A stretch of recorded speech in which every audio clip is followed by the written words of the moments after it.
What is going on, everybody? I hope you all are having a great day, and we got a different video for you today. Flats has recently been talking about how he feels about the current state of Overwatch, and he shared his thoughts, and I reacted to it, and I wanted to share my thoughts as a lower-ranked player and someone who's not in a top 500 Grandmaster kind of position. I hope you enjoy. Much love to Flats. He's a great guy. Go watch his content, and I'll see you in the next one. Deuces. But yeah, this game is bad right now. This game is so bad. It is...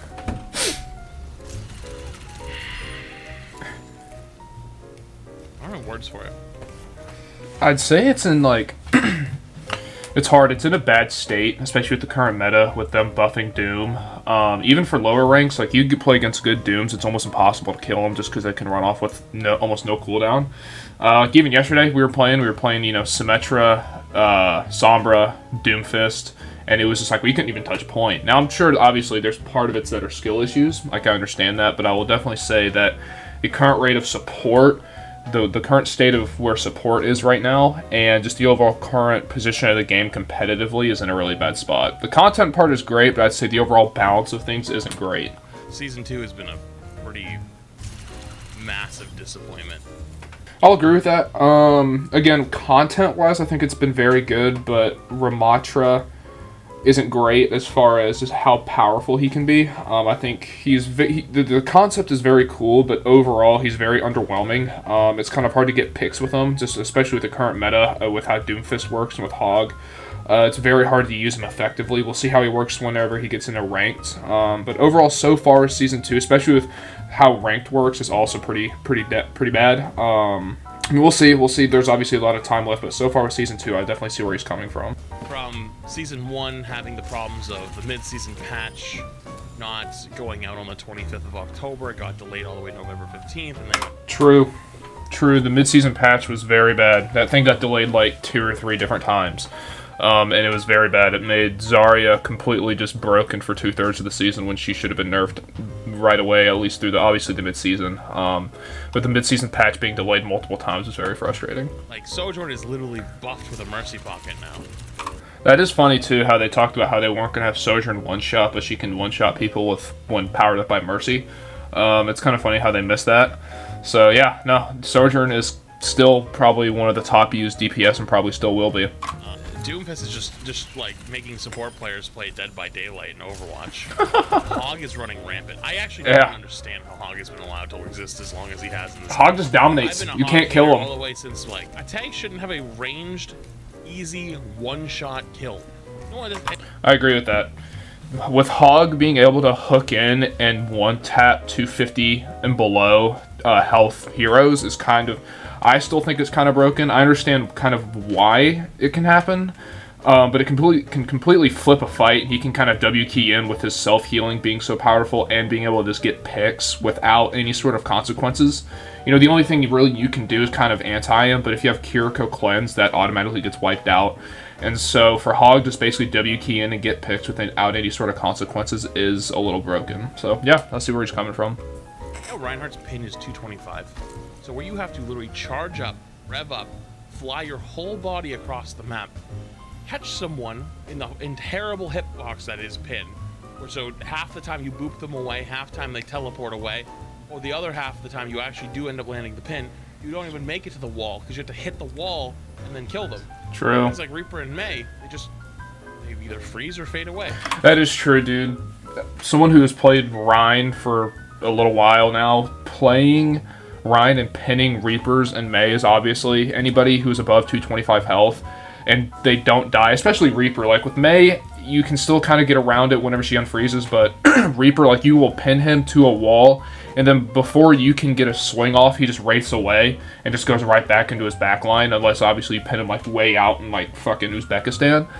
But being able to hit that pin from a distance and then for him to just wraith away and just not die, it is very, very frustrating. That is one thing. I think they should buff Ryan's pin to at least 250. Do you want to know what I've heard is the new contenders meta when they play Ramatra? This is how they play Ramatra. Let me show you how you play Ramatra. Play corners. Oh, pressure. I still feel like that's not going to work with Doomfist being as powerful as he is, because you can still do that hold around corners, but if you got a decent Doomfist on you, the team's just going to go on your backline anyway. So I feel like with maybe if there was more of a shield meta with Sigma and Rhine that could work well, but even with Roadhog, I mean, you can peek around corners and block, but you can still get hooked in. And then with Doomfist diving your backline, that's not really going to help anyway. And then you get close, pop Nemesis form, and go crazy. You go in, start doing damage, start doing a bunch. Another failure. His Nemesis form is terrible. Like, true. You think he doesn't have enough. I feel like he doesn't do enough damage whenever he goes into his the punching ability to actually just like W key in like these other tanks can do, especially with his lack of health and lack of armor. Like at 450 with very little mobility, just punching in. Like sure you can punch through barriers and you can punch through shields and stuff, but you're still. I feel like you're going to get torched. Even with any kind of meta, even if they're playing Rhine, Sigma, I just feel like with the lack of health you have and the lack of damage output you have, you're not going to be able to you're not going to be able to dent the enemy front line enough to actually be able to W key into them without dying. It's like a Reinhardt hammer where you're going to go in and start swinging around and trying to do a bunch of damage. Right. But like the rate of fire is not that fast. Exactly. It takes 4 punches to kill someone. Exactly. 1, 2, 3, 4. That's at like 200 HP. 4 punches that you have to hit consecutively on a 200 HP target that receives no healing. That's the key. This is why Flats is a pro. And you end up going like, whoa, I popped his Nemesis form and I went in and I died. Like, what the hell? It's because you're so indefensible. Like, you don't have any defenses when you're doing exactly. it. So that's why. And then even if, again, you pop his ult, you still have to be around the enemies. All they have to do is back up. And if your team isn't W keying in with you, you're just alone. So sure, you're going to have your ultimate for a long time, but if everybody and their mother is just sitting there just going, you're going to die. Even at 600 HP. Tank has not been fun, and I actually decided to start... I've had fun with Tank. Now, granted, I'm at a way lower rank, and so the competition's a lot worse, and I'm not the best at the game, so I just have fun running in with Hog and Ryan the entire time, and I have fun with my friends, but I understand at a very high level at top 500 Grandmaster where things are a lot more technical and mistakes are a lot more heavily punished at that high rank than it is lower, so I understand why it's not nearly as fun, and all you can do is just play corners and poke corners the entire time instead of just kind of full W key in a lot and have fun. So I get it at a higher level why playing Tank isn't fun, but I have a fucking blast, I'm not going to lie to you. Everyone on Twitter, that all my fellow streamers and people who've been playing the game, like, are all saying, like, this feels like ass. And I'm really worried. Again, at higher elo with what these streamers are playing at, I understand. For lower ranks, I mean, I'll be honest, I have fun. Don't get me wrong, I think the matchmaking system is still pretty broken. The amount of steamrolls that happen is crazy. But I still do, I mean, even playing Tank, I have fun. Now, granted, I love walking around as Roadhog, just one-tapping people, but I understand why that can get frustrating, and I think it should be fixed. But, again, at higher elo, I understand that mindset of why this is not fun at all. Future of Overwatch is casual. Because that's both good and bad. It's good because the game will then never die. Right. With the seasonal format and every season new content comes out, you know, as a casual player, it'll never run out for you. You'll always have something new to do, and then we haven't got to PvE yet. Whenever PvE comes... I don't think it'll move to a complete casual. I don't think it'll flip from a competitive base game to casual. I just think Blizzard needs to do a better job of balancing heroes based on what the community is saying and focusing on competitive matchmaking more while also pushing the content. Like I've said at the beginning, the content part is great, but they still need to focus on balancing competitive matchmaking and hero balancing along with content creation. The casual community is way bigger, like being honest with themselves. And why is the casual community more important? They care about making money, obviously. That's why you don't get freaking Blizzard bucks, whatever the hell you call it, in the battle pass. Like with most battle passes, you buy it once, but you can earn enough currency to buy the next one. With Overwatch, you can't, and that's one of the only games that I am aware of where you have to buy the battle pass, unless you do all the weekly challenges. But even if you do all the weekly challenges within one season, you still, I believe, can't get enough currency to buy the battle pass for the next season. And that's the same thing with the shop and the skins being so overpriced, and why the claim people saying, oh, it's a free game, they need to make money, doesn't make sense. Because they're making all of the money off the battle pass anyways. They're making the vast majority of their money off the battle pass. Like, they're not giving currency in the battle pass, so you basically have to you have to spend $10 every 2 months for a battle pass. So they don't need to price the skins that heavily. And some people have been like, oh, well, Fortnite does it. But Fortnite is just one character. They can charge $20 for a legendary skin because you can use that skin across all of the game. Where Overwatch, they're charging $20 per skin per character, so you can only use that one skin on the one character if you play them.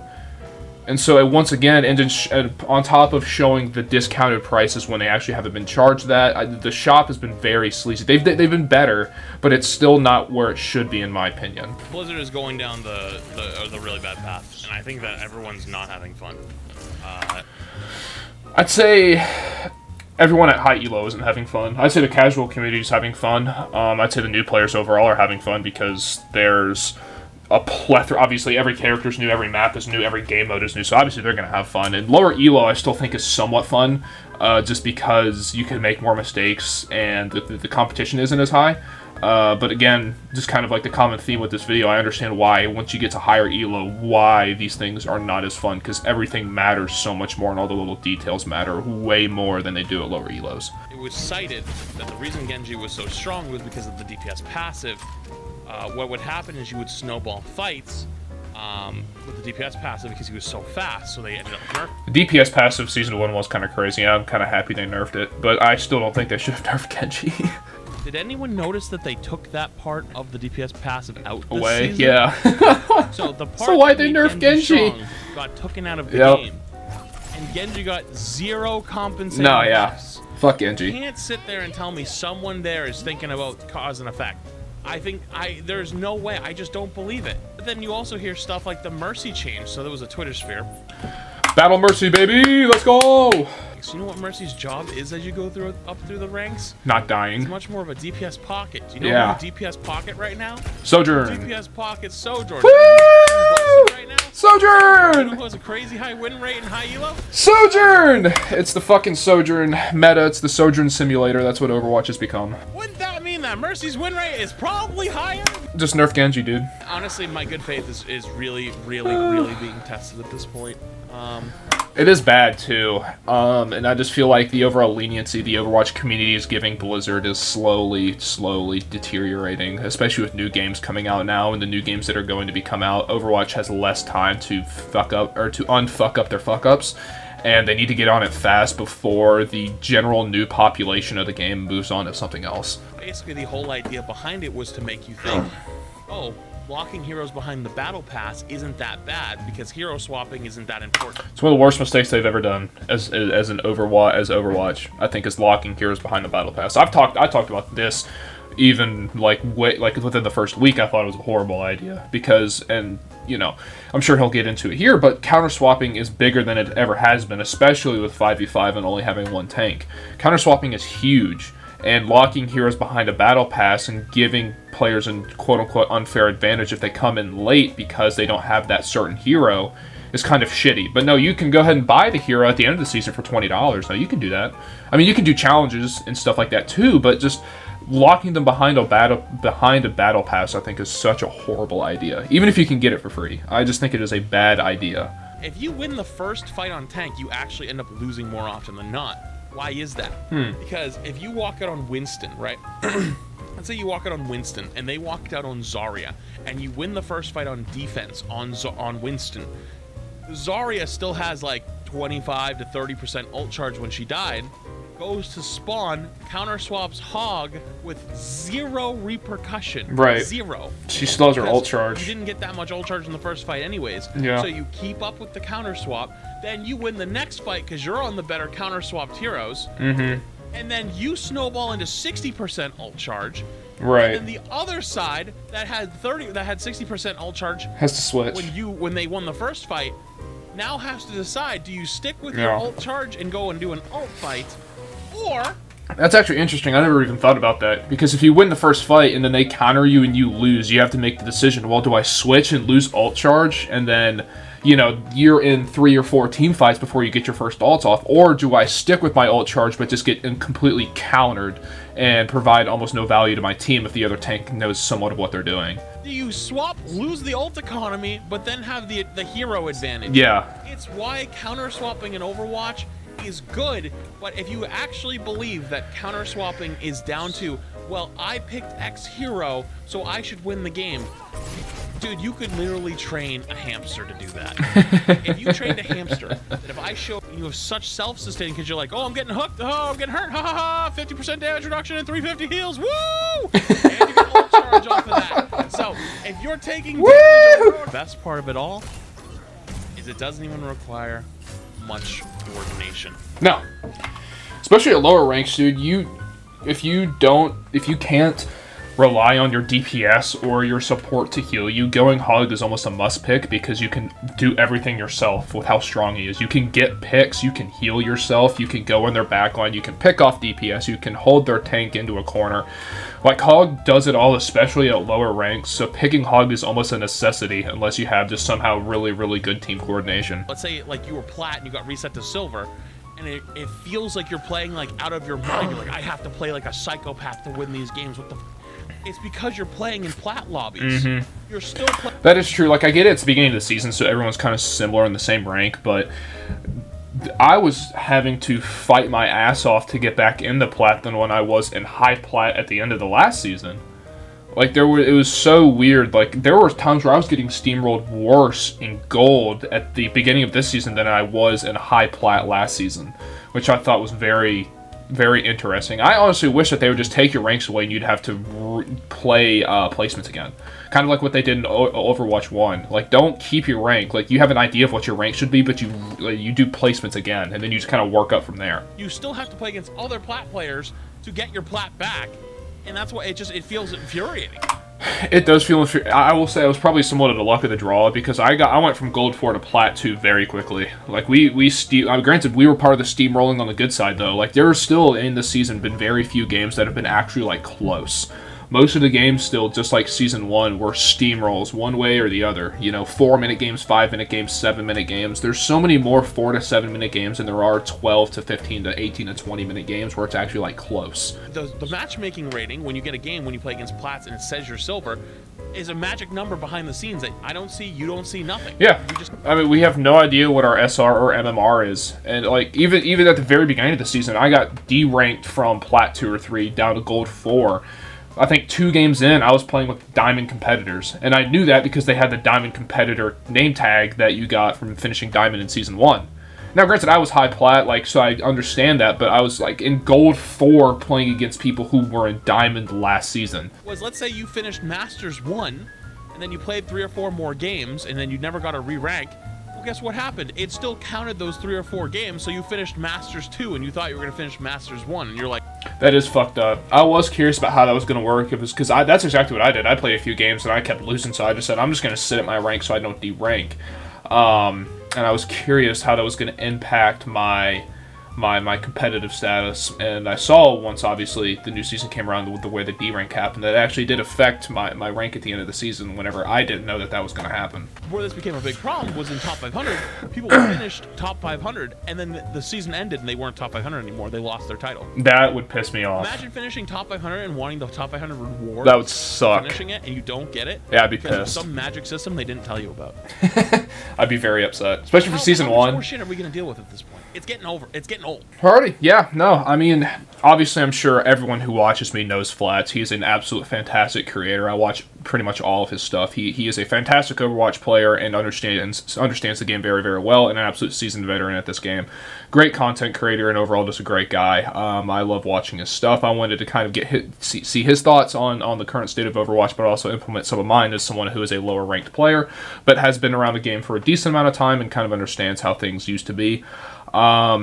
But yeah, obviously, you know, Flash's channel will be at the bottom of, or at the top of the description, along with the link to this video if you want to go watch the full video. He's a great guy. Keep watching his content if you want to get more in-depth understanding of how high-level Overwatch works. Watch him. He will break down character combinations and all sorts of stuff of how high-ranked Overwatch works. But that's all I got. Thank you guys for watching. I appreciate it. I'll see you in the next one. Bye-bye.